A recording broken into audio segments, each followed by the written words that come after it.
வணக்கம். இன்றைய முக்கிய செய்திகள். ராணிப்பேட்டை மாவட்டம் சோளிங்கர் கிழக்கு ஒன்றியத்தில் உள்ள போலிப்பாக்கம் கிராமத்தில் அதிமுக கிளைச்செயலாளர் எம். பொன்னுரங்கம் தன்னுடைய கால்நடைகளுக்கு மாட்டு பொங்கலை முன்னிட்டு மாட்டு கொம்புகளுக்கு கட்சியினுடைய கருப்பு வெள்ளை சிகப்பு வண்ணங்களை தீட்டி வண்ண வண்ண கயிறுகளை தன்னுடைய மாடுகளுக்கு அலங்கரித்து மாட்டுப் பொங்கலை குடும்பத்தோடு கொண்டாடினார். அதற்கு முன்னதாக புதியதாக திருமணமான தன்னுடைய இளைய மகள் மருமகனை தலைப்பொங்கலுக்கு அழைத்து விருந்து வைத்து உபசரித்து வழி அனுப்பி வைத்தார் என்பது குறிப்பிடத்தக்கது.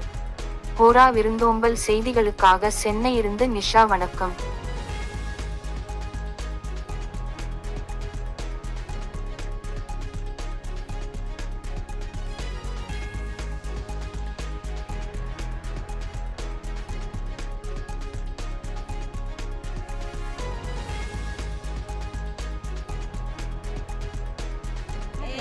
பொங்கலோ பொங்கல் என்ன பொங்கல்? மாட்டு பொங்கல்.